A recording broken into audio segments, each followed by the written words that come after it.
The Return of Sherlock Holmes by Sir Arthur Conan Doyle. Section 8. The Adventure of the 6 Napoleons. It was no very unusual thing for Mr. Lestrade of Scotland Yard to look in upon us of an evening, and his visits were welcome to Sherlock Holmes, for they enabled him to keep in touch with all that was going on at the police headquarters. In return for the news which Lestrade would bring, Holmes was always ready to listen with attention to the details of any case upon which the detective was engaged, and was able occasionally, without any active interference, to give some hint or suggestion drawn from his own vast knowledge and experience. On this particular evening, Lestrade had spoken of the weather and the newspapers. Then he had fallen silent, puffing thoughtfully at his cigar. Holmes looked keenly at him. "Anything remarkable on hand?" he asked. "Oh no, Mr. Holmes, nothing very particular." "Then tell me about it." Lestrade laughed. "Well, Mr. Holmes, there's no use in denying that there is something on my mind, and yet it is such an absurd business that I hesitated to bother you about it. On the other hand, although it is trivial, it is undoubtedly queer, and I know that you have a taste for all that is out of the common, but, in my opinion, it comes more in Dr. Watson's line than ours." "Disease," said I. "Madness, anyhow. And a queer madness, too. You wouldn't think there was anyone living at this time of day who had such a hatred of Napoleon I that he would break any image of him that he could see." Holmes sank back in his chair. "That's no business of mine," said he. "Exactly, that's what I said. But then, when a man commits burglary in order to break images which are not his own, that brings it away from the doctor and on to the policeman." Holmes sat up again. "Burglary. This is more interesting. Let me hear the details." Lestrade took out his official notebook and refreshed his memory from its pages. "The first case was reported 4 days ago," said he. "It was at the shop of Morse Hudson, who has a place for the sale of pictures and statues in the Kensington Road. The assistant left the front shop for an instant when he heard a crash, and hurrying in he found a plaster bust of Napoleon, which stood with several other works of art upon the counter, lying shivered into fragments. He rushed out onto the road, but although several passers-by declared that they had noticed a man running out of the shop, he could neither see anyone nor could he find any means of identifying the rascal. It seemed to be one of those senseless acts of hooliganism which occur from time to time, and it was reported to the constable on the beat as such. The plaster cast was not worth more than a few shillings, and the whole affair appeared to be too childish for any particular investigation.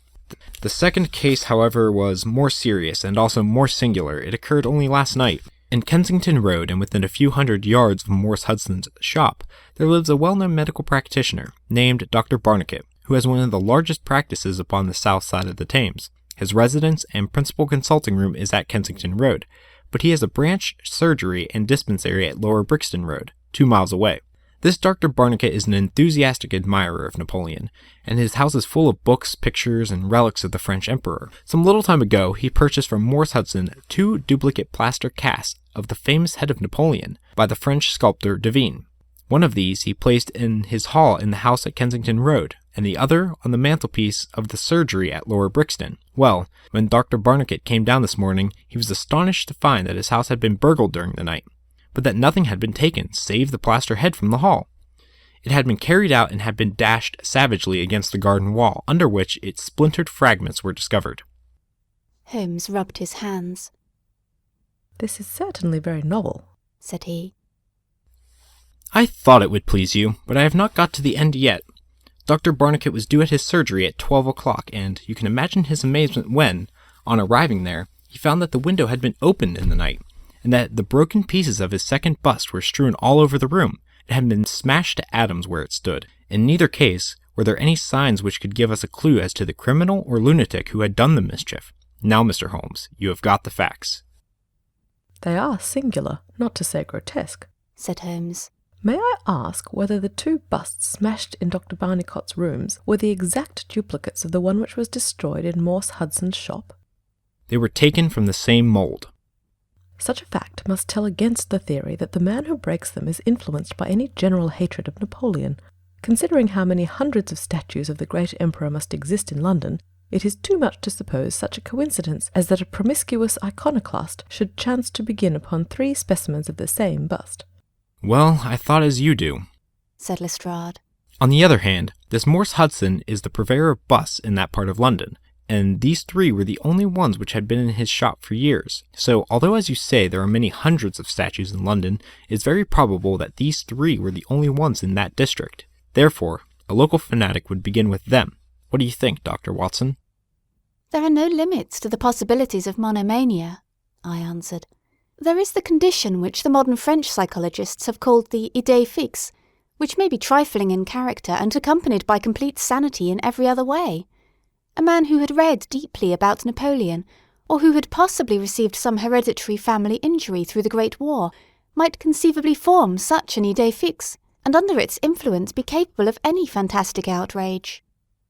"That won't do, my dear Watson," said Holmes, shaking his head. "For no amount of idée fixe would enable your interesting monomaniac to find out where these busts were situated."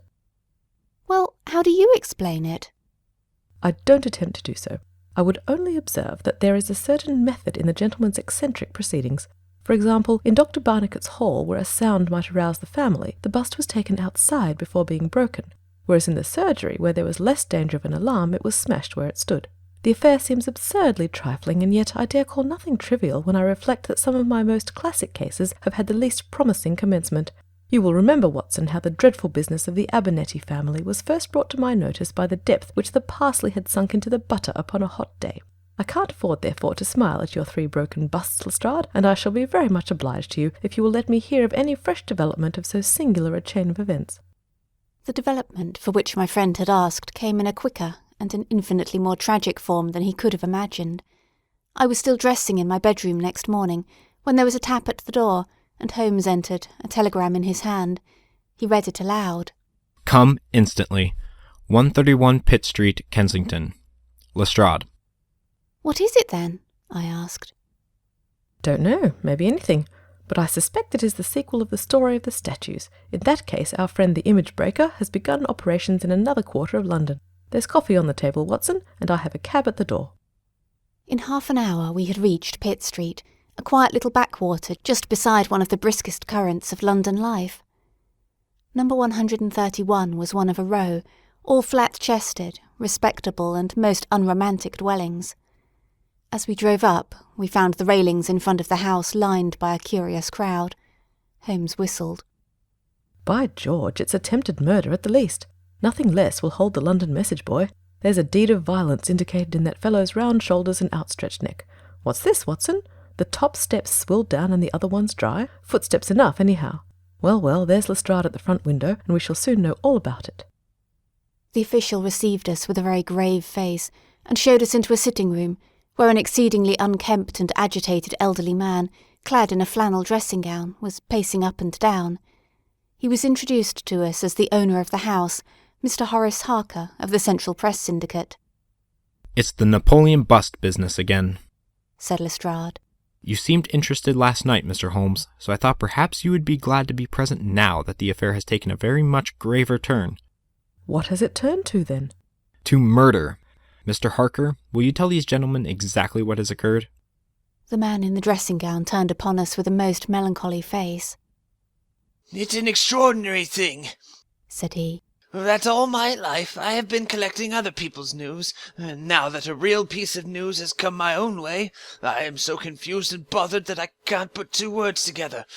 If I had come in here as a journalist, I should have interviewed myself and had 2 columns in every evening paper. As it is, I am giving away valuable copy by telling my story over and over to a string of different people, and I can make no use of it myself.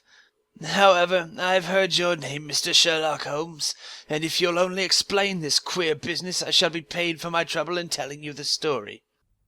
Holmes sat down and listened. "It all seems to centre round that bust of Napoleon which I bought for this very room about 4 months ago. I picked it up cheap from Harding Brothers, 2 doors from the High Street station.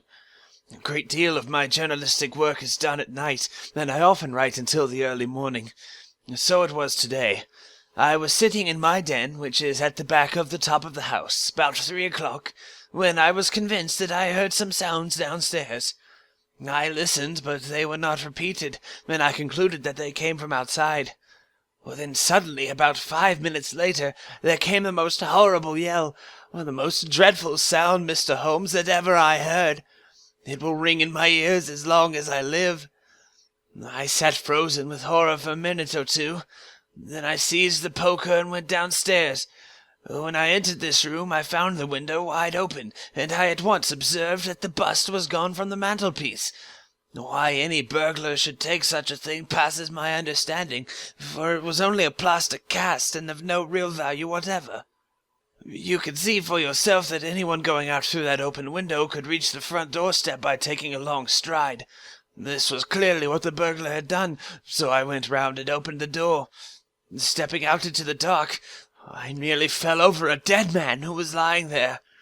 I ran back for a light, and there was the poor fellow, a great gash in his throat, and the whole place swimming in blood. He lay on his back, his knees drawn up, and his mouth horribly open. I shall see him in my dreams. I had just time to blow on my police whistle, and then I must have fainted, for I knew nothing more until I found the policeman standing over me in the hall. Well, who was the murdered man? asked Holmes. There's nothing to show who he was, said Lestrade. You shall see the body at the mortuary, but we have made nothing of it up to now. He is a tall man, sunburned, very powerful, and not more than 30. He is poorly dressed, and yet does not appear to be a laborer. A horn-handled clasp knife was lying in a pool of blood beside him. Whether it was the weapon which did the deed, or whether it belonged to the dead man, I do not know. There was no name on his clothing, and nothing in his pockets save an apple, some string, a shilling map of London, and a photograph. Here it is. It was evidently taken by a snapshot from a small camera. It represented an alert, sharp-featured simian man, with thick eyebrows and a very peculiar projection of the lower part of the face, like the muzzle of a baboon. And what has become of the bust?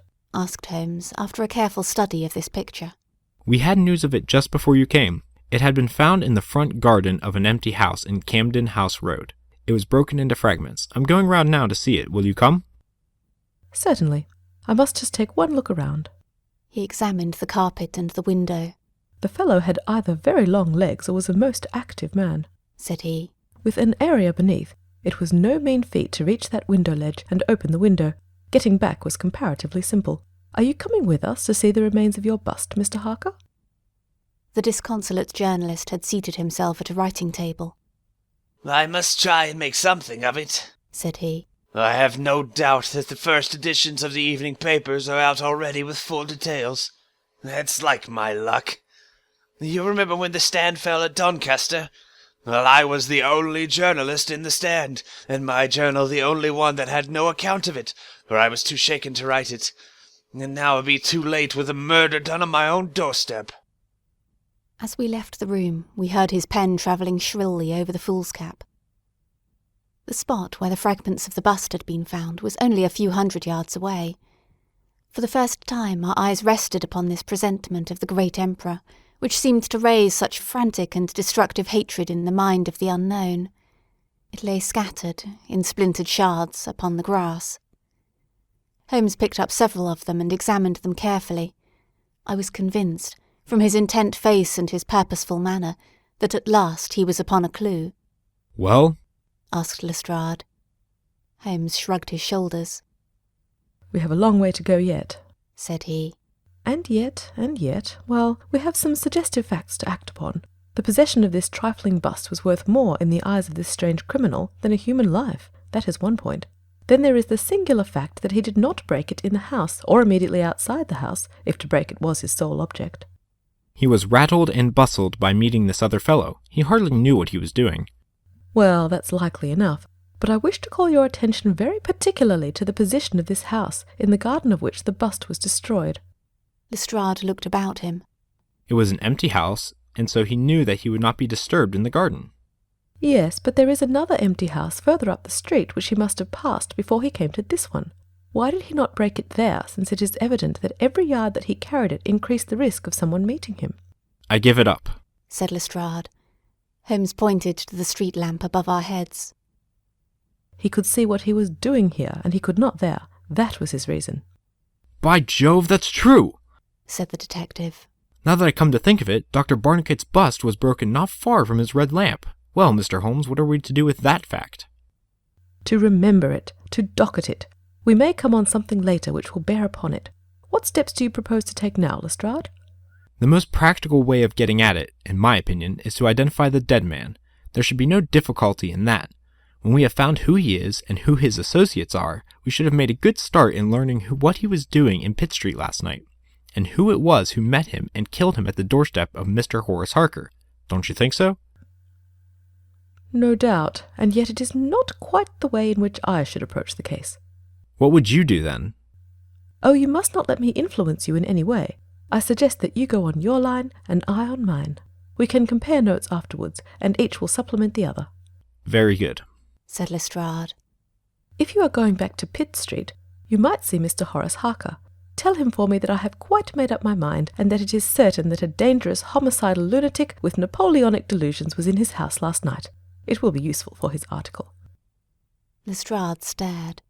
You don't seriously believe that? Holmes smiled. Don't I? Well, perhaps I don't. But I am sure that it will interest Mr. Horace Harker and the subscribers of the Central Press Syndicate. Now, Watson, I think that we shall find that we have a long and rather complex day's work before us. I should be glad, Lestrade, if you could make it convenient to meet us at Baker Street at 6 o'clock this evening. Until then, I should like to keep this photograph, found in the dead man's pocket. It is possible that I may have to ask your company and assistance upon a small expedition which will have to be undertaken tonight, if my chain of reasoning should prove to be correct. Until then, goodbye and good luck. Sherlock Holmes and I walked together to the High Street, where we stopped at the shop of Harding Brothers, whence the bust had been purchased. A young assistant informed us that Mr. Harding would be absent until afternoon, and that he was himself a newcomer who could give us no information. Holmes's face showed his disappointment and annoyance. Well, we can't expect to have it all our own way, Watson, he said at last. We must come back in the afternoon, if Mr. Harding will not be here until then. I am, as you have no doubt surmised, endeavouring to trace these busts to their source, in order to find if there is not something peculiar which may account for their remarkable fate. Let us make for Mr. Morse Hudson of the Kennington Road, and see if he can throw any light upon the problem. A drive of an hour brought us to the picture dealer's establishment. He was a small, stout man, with a red face and a peppery manner.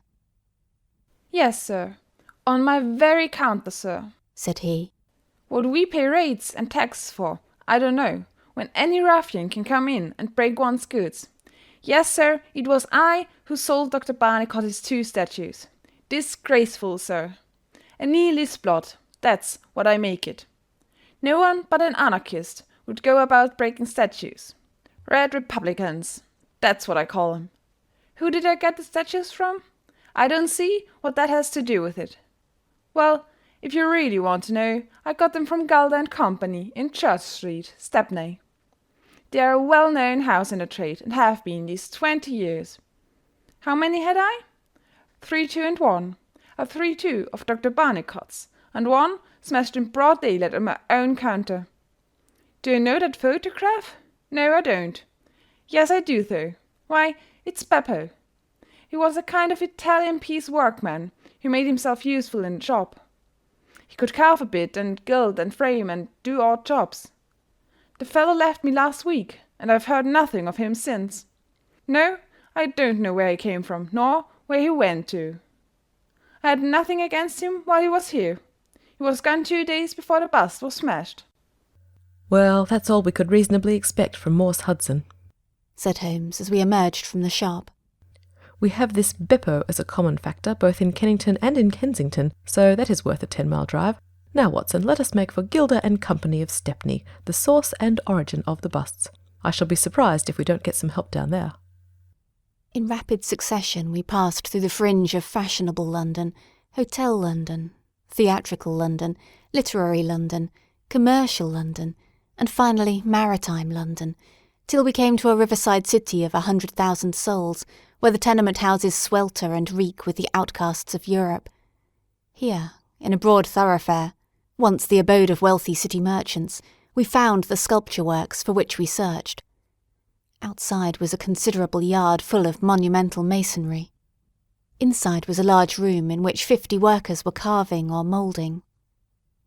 The manager, a big blonde German, received us civilly and gave a clear answer to all Holmes's questions. A reference to his books showed that hundreds of casts had been taken from a marble copy of Devine's Head of Napoleon, but that the 3 which had been sent to Morse Hudson a year or so before had been half of a batch of 6, the other 3 being sent to Harding Brothers of Kensington. There was no reason why those 6 should be different from any of the other casts. He could suggest no possible cause why anyone should wish to destroy them. In fact, he laughed at the idea. Their wholesale price was 6 shillings, but the retailer would get 12 or more. The cast was taken in 2 moulds from each side of the face, and then these 2 profiles of plaster of Paris were joined together to make the complete bust. The work was usually done by Italians in the room we were in. When finished, the busts were put on a table in the passage to dry, and afterwards stored. That was all he could tell us.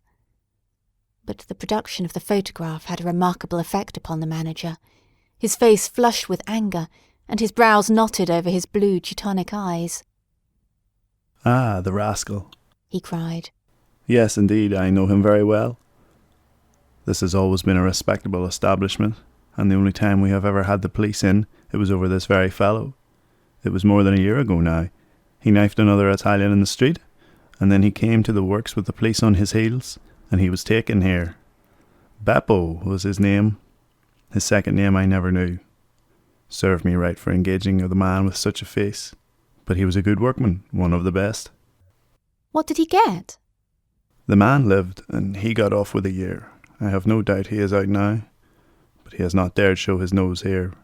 We have a cousin of his here, and I dare say he could tell you where he is." "No, no," cried Holmes. "Not a word to the cousin, not a word, I beg of you. The matter is very important, and the further I go with it, the more important it seems to grow. When you referred to your ledger in the sale of those casts, I observed that the date was June 3rd of last year. Could you give me the date when Beppo was arrested?" "I could tell you roughly by the pay list," the manager answered. "Yes. He continued, after some turning over of pages. He was paid last on May 20th. "Thank you," said Holmes. "I don't think that I need intrude upon your time and patience any more." With a last word of caution that he should say nothing as to our researches, we turned our faces westward once more. The afternoon was far advanced before we were able to snatch a hasty luncheon at a restaurant. A newsbill at the entrance announced "Kensington outrage, murder by a madman," and the contents of the paper showed that Mr. Horace Harker had got his account into print after all. 2 columns were occupied with a highly sensational and flowery rendering of the whole incident. Holmes propped it against the cruet stand and read it while he ate. Once or twice he chuckled. "This is all right, Watson," said he. "Listen to this. It is satisfactory to know that there can be no difference of opinion upon this case, since Mr. Lestrade, one of the most experienced members of the official force, and Mr. Sherlock Holmes, the well-known consulting expert, have each come to the conclusion that the grotesque series of incidents which have ended in so tragic a fashion arise from lunacy rather than from deliberate crime. No explanation save mental aberration can cover the facts. The press, Watson, is a most valuable institution if only you know how to use it. And now, if you are quite finished, we will hark back to Kensington and see what the manager of Harding Brothers has to say on the matter." The founder of that great emporium proved to be a brisk, crisp little person, very dapper and quick, with a clear head and a ready tongue. "Yes, sir. I have already read the account in the evening papers. Mr. Horace Harker is a customer of ours. We supplied him with the bust some months ago. We ordered 3 busts of that sort from Gelder and Company of Stepney. They are all sold now. To whom? Oh, I dare say by consulting our sales book we could very easily tell you.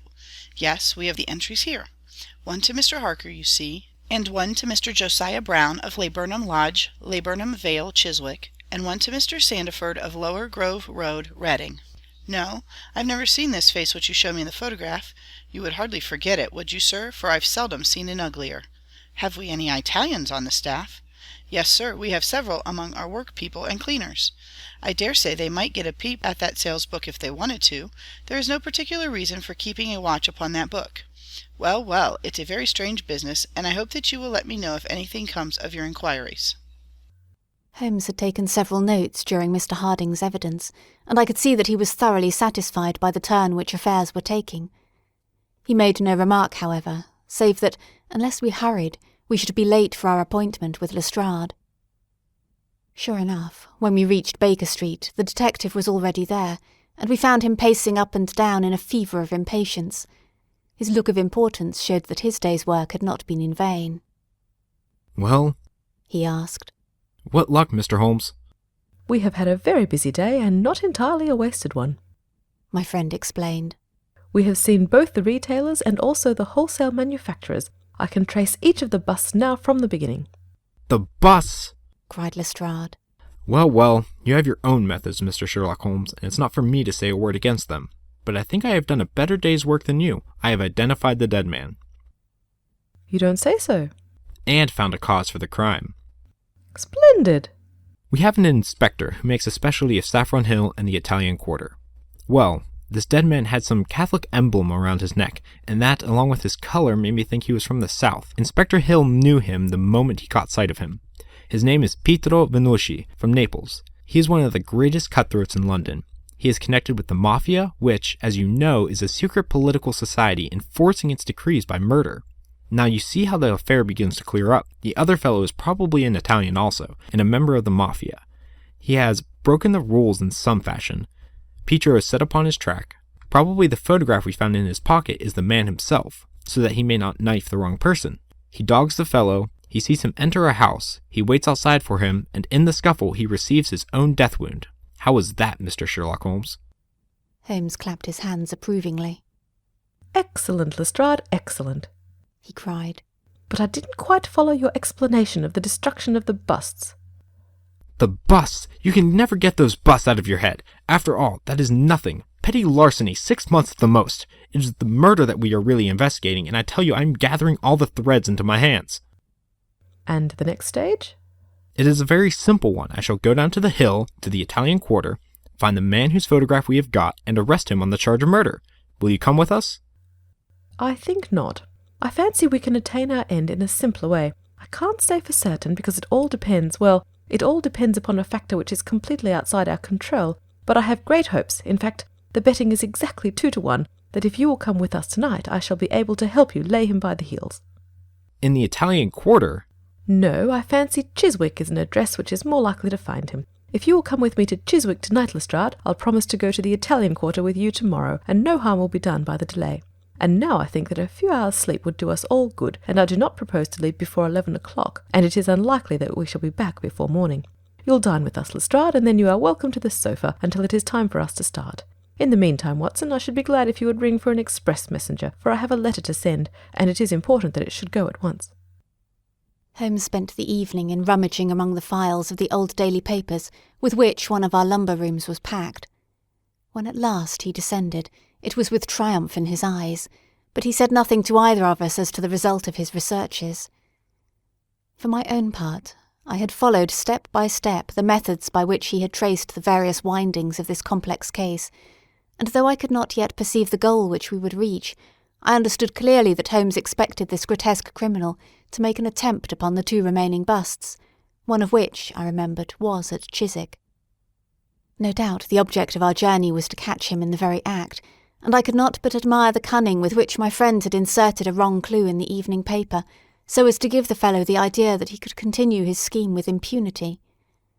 I was not surprised when Holmes suggested that I should take my revolver with me. He had himself picked up the loaded hunting crop, which was his favourite weapon. A 4-wheeler was at the door at 11, and in it we drove to a spot at the other side of Hammersmith Bridge. Here the cabman was directed to wait. A short walk brought us to a secluded road fringed with pleasant houses, each standing in its own grounds. In the light of a street lamp we read Laburnum Villa upon the gate-post of one of them. The occupants had evidently retired to rest, for all was dark, save for a fanlight over the hall door, which shed a single blurred circle onto the garden path. The wooden fence which separated the grounds from the road threw a dense black shadow upon the inner side, and it was here that we crouched. I fear that we'll have a long wait, Holmes whispered. We may thank our stars it is not raining. I don't think we can even venture to smoke to pass the time. However, it's a 2-1 chance that we get something to pay us for our trouble. It proved, however, that our vigil was not to be so long as Holmes had led us to fear, and it ended in a very sudden and singular fashion. In an instant, without the least sound to warn us of his coming, the garden gate swung open, and a lithe, dark figure, as swift and active as an ape, rushed up the garden path. We saw it whisk past the light thrown from over the door and disappear against the black shadow of the house. There was a long pause, during which we held our breath, and then a very gentle creaking sound came to our ears. The window was being opened. The noise ceased, and again there was a long silence. The fellow was making his way into the house. We saw the sudden flash of a dark lantern inside the room. What he sought was evidently not there, for again we saw the flash through another blind, and then through another. "Let us get to the open window. We will nab him as he climbs out," Lestrade whispered. But before we could move, the man had emerged again. As he came out into the glimmering patch of light, we saw that he carried something white under his arm. He looked stealthily all round him. The silence of the deserted street reassured him. Turning his back upon us, he laid down his burden, and the next instant there was the sound of a sharp tap, followed by a clatter and rattle. The man was so intent upon what he was doing that he never heard our steps as we stole across the grass plot. With the bound of a tiger, Holmes was on his back, and an instant later Lestrade and I had him by either wrist, and the handcuffs had been fastened. As we turned him over, I saw a hideous, sallow face, with writhing, furious features, glaring up at us, and I knew that it was indeed the man of the photograph whom we had secured. But it was not our prisoner to whom Holmes was giving his attention. Squatted on the doorstep, he was engaged in most carefully examining that which the man had brought from the house. It was a bust of Napoleon, like the one which we had seen that morning, and it had been broken into similar fragments. Carefully, Holmes held each separate shard to the light, but in no way did it differ from any other shattered piece of plaster. He had just completed his examination when the hall lights flew up, the door opened, and the owner of the house, a jovial, rotund figure in shirt and trousers, presented himself. "Mr. Josiah Brown, I suppose?" said Holmes. "Yes, sir. And you, no doubt, are Mr. Sherlock Holmes? I had the note which you sent by the express messenger, and I did exactly what you told me. We locked every door on the inside and awaited developments. Well, I'm very glad to see that you have got the rascal. I hope, gentlemen, that you will come in and have some refreshment." However, Lestrade was anxious to get his man into safe quarters, so within a few minutes our cab had been summoned, and we were all four upon our way to London. Not a word would our captive say, but he glared at us from the shadow of his matted hair, and once, when my hand seemed within his reach, he snapped at it like a hungry wolf. We stayed long enough at the police station to learn that a search of his clothing revealed nothing, save a few shillings and a long sheath knife, the handle of which bore copious traces of recent blood. "That's all right," said Lestrade as we parted. "Hill knows all these gentry, and he will give a name to him. You'll find that my theory of the Mafia will work out all right. But I'm sure that I am exceedingly obliged to you, Mr. Holmes, for the workmanlike way in which you laid hands upon him. I don't quite understand it all yet." "I fear it is rather too late an hour for explanations," said Holmes. "Besides, there are one or two details which are not finished off, and it is one of those cases which are worth working out to the very end. If you will come round once more to my rooms at 6 o'clock tomorrow, I think I shall be able to show you even now that you have not grasped the entire meaning of this business, which presents some features which make it absolutely original in the history of crime. If I ever permit you to chronicle any more of my little problems, Watson, I foresee that you will enliven your pages by an account of the singular adventure of the Napoleonic busts." When we met again next evening, Lestrade was furnished with much information concerning our prisoner. His name, it appeared, was Beppo, second name unknown. He was a well-known ne'er-do-well among the Italian colony. He had once been a skilful sculptor, and had earned an honest living, but he had taken to evil courses and had twice already been in jail, once for a petty theft, and once, as we had already heard, for stabbing a fellow countryman. He could talk English perfectly well.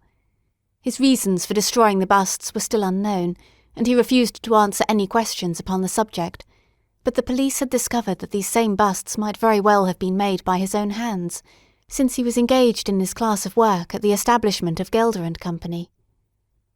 To all this information, much of which we already knew, Holmes listened with polite attention, but I, who knew him so well, could clearly see that his thoughts were elsewhere, and I detected a mixture of mingled uneasiness and expectation beneath that mask which he was wont to assume. At last he started in his chair, and his eyes brightened. There had been a ring at the bell. A minute later we heard steps upon the stairs, and an elderly red-faced man with grizzled side whiskers was ushered in. In his right hand he carried an old-fashioned carpet-bag, which he placed upon the table. "Is Mr. Sherlock Holmes here?" My friend bowed and smiled. "Mr. Sandford, of Reading, I suppose?" said he. "Yes, sir. I fear that I'm a little late, but the trains were awkward. You wrote to me about a bus that is in my possession?" "Exactly." "I have your letter here. You said, 'I desire to possess a copy of Divine's Napoleon, and am prepared to pay you £10 for the one which is in your possession.' Is that right?" "Certainly." "I was very much surprised at your letter, for I could not imagine how you knew I owned such a thing." Of course you must have been surprised, but the explanation is very simple. Mr. Harding of Harding Brothers said that they had sold you their last copy, and he gave me your address. "Oh, was that it? Did he tell you I paid for it?" "No, he did not." "Well, I'm an honest man, though not a very rich one. I only gave 15 shillings for the bust, but I think you ought to know that before I take £10 from you." "I am sure the scruple does you honour, Mr. Sandford, but I have named that price, and I intend to stick to it." "Well, it is very handsome of you, Mr. Holmes. I brought the bust up with me, as you asked. Here it is." He opened his bag, and at last we saw placed upon our table a complete specimen of that bust which we had already seen more than once in fragments. Holmes took a paper from his pocket and laid a £10 note upon the table. "You will kindly sign that paper, Mr. Sandford, in the presence of these witnesses. It is simply to say that you transfer every possible right that you ever had in the bust to me. I am a methodical man, you see, and you never know what turn events might take afterwards. Thank you, Mr. Sandford. Here is your money, and I wish you a very good evening." When our visitor had disappeared, Sherlock Holmes's movements were such as to rivet our attention. He began by taking a clean white cloth from a drawer and laying it over the table. Then he placed his newly acquired bust in the centre of the cloth. Finally, he picked up his hunting crop and struck Napoleon a sharp blow on the top of the head. The figure broke into fragments, and Holmes bent eagerly over the shattered remains. Next instant, with a loud shout of triumph, he held up one splinter, in which a round, dark object was fixed like a plum in a pudding. "Gentlemen," he cried, "let me introduce you to the famous Black Pearl of the Borgias." Lestrade and I sat silent for a moment, and then, with a spontaneous impulse, we both broke out clapping, as at the well-wrought crisis of a play. A flush of colour sprang to Holmes's pale cheeks, and he bowed to us like the master dramatist who receives the homage of his audience. It was at such moments that for an instant he ceased to be a reasoning machine, and betrayed his human love for admiration and applause. The same singularly proud and reserved nature, which turned away with disdain from popular notoriety, was capable of being moved to its depths by spontaneous wonder and praise from a friend. "Yes, gentlemen," said he, "it is the most famous pearl now existing in the world, and it has been my good fortune by a connected chain of inductive reasoning to trace it from the Prince of Cologne's bedroom in the Dacre Hotel, where it was lost, to the interior of this, the last of the 6 busts of Napoleon which were manufactured by Gelder and Company of Stepney. You will remember, Lestrade, the sensation caused by the disappearance of this valuable jewel, and the vain efforts of the London police to recover it. I was myself consulted upon the case, but I was unable to throw any light upon it. Suspicion fell upon the maid of the princess, who was an Italian, and it was proved that she had a brother in London, but we failed to trace any connection between them. The maid's name was Lucretia Venucci, and there is no doubt in my mind that this Pietro, who was murdered 2 nights ago, was the brother.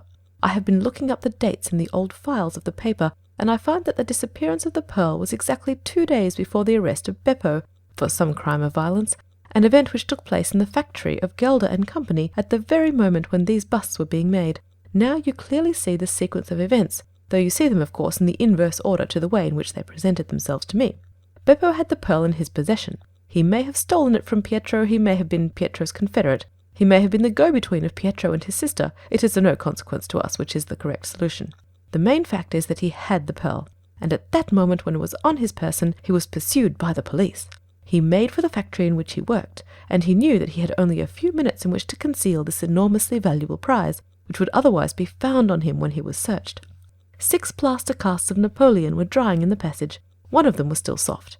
In an instant, Beppo, the skilful workman, made a small hole in the wet plaster, dropped in the pearl, and with a few touches covered over the aperture once more. It was an admirable hiding-place. No one could possibly find it. But Beppo was condemned to a year's imprisonment, and in the meanwhile his 6 busts were scattered all over London. He could not tell which contained his treasure. Only by breaking them could he see. Even shaking them would tell him nothing, for the plaster was wet, and it was probable that the pearl would adhere to it, as in fact it has done. Beppo did not despair. He conducted his search with considerable ingenuity and perseverance. Through a cousin who works with Gelder, he found out the retail firms who had bought the busts. He managed to find employment with Morse Hudson, and in that way tracked down 3 of them. The pearl was not there. Then, with the help of some Italian employee, he succeeded in finding out where the other 3 busts had gone. The first was at Harker's. There he was dogged by his confederate, who held Beppo responsible for the loss of the pearl, and he stabbed him in the scuffle which followed. If he was his confederate, why should he carry his photograph? I asked. As a means of tracing him if he wished to inquire about him from any third person. That was the obvious reason. Well, after the murder I calculated that Beppo would probably hurry rather than delay his movements. He would fear that the police would read his secret, and so he hastened on before they should get ahead of him. Of course, I could not say that he had not found the pearl in Parker's bust.